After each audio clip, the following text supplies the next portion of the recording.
There are 7,744 cases of coronavirus. That's 357 new since we last updated you. 37 of those are connected to known and contained outbreaks.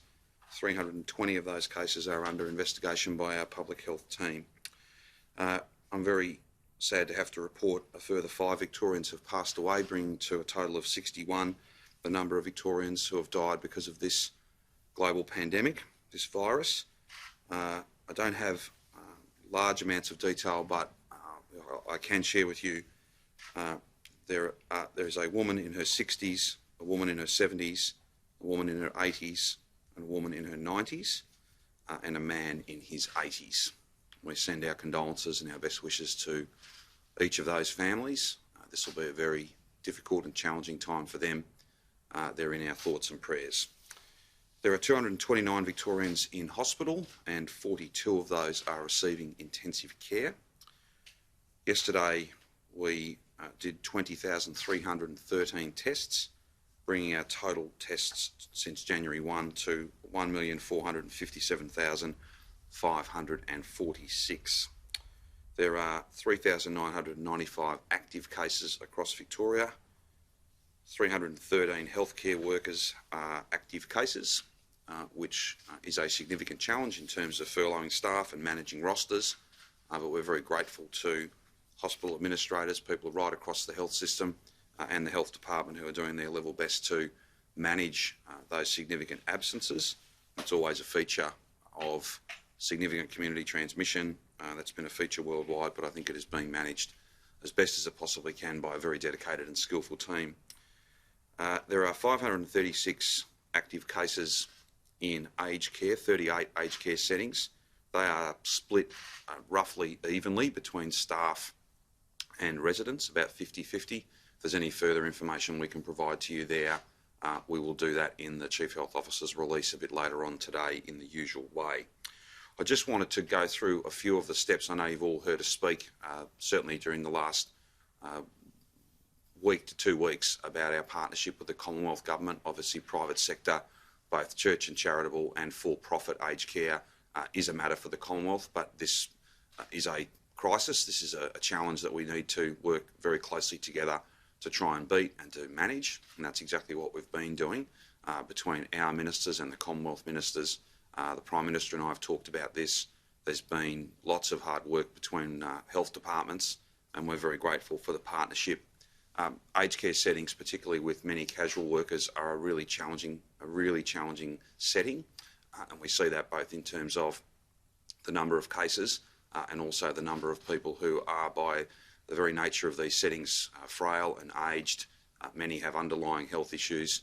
It is a very, very challenging environment, and I want to send my support and assurance to all families and staff, all of those involved in aged care, that many different steps have been taken, processes have been put in place. Again, this is principally a matter for the federal government, but those boundaries, those lines don't really matter. The best and most important thing is to work together, and that's exactly what we've been doing. If I can just give you a sense of what that work involves, we'll try and keep you regularly updated about this work.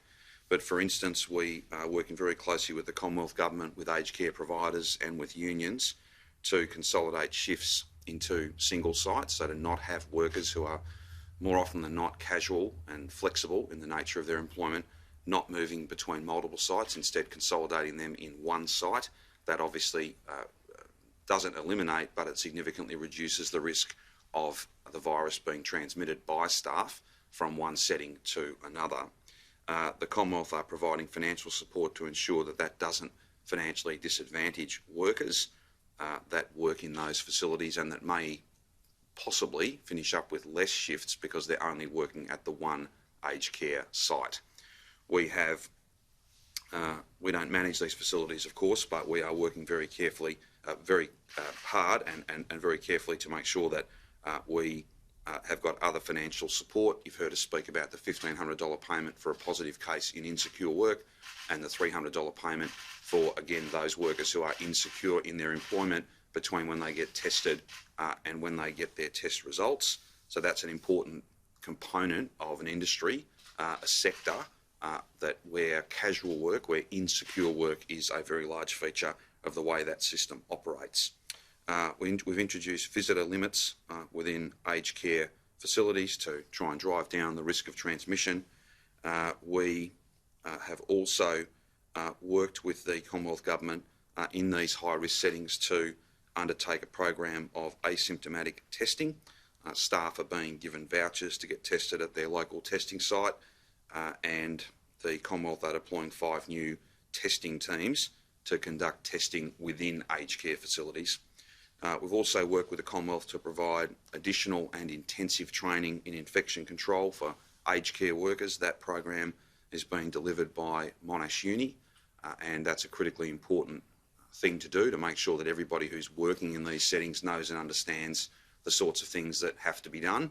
And to that end, PPE for staff is now absolutely compulsory and is being supplied by the Commonwealth.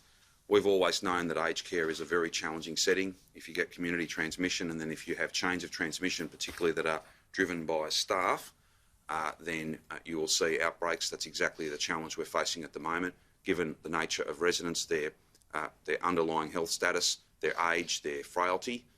Then we know this is a very, very challenging setting for this virus to be in. To that end, we're working very closely with our Commonwealth counterparts, with those who run private aged care, and also with staff via their unions.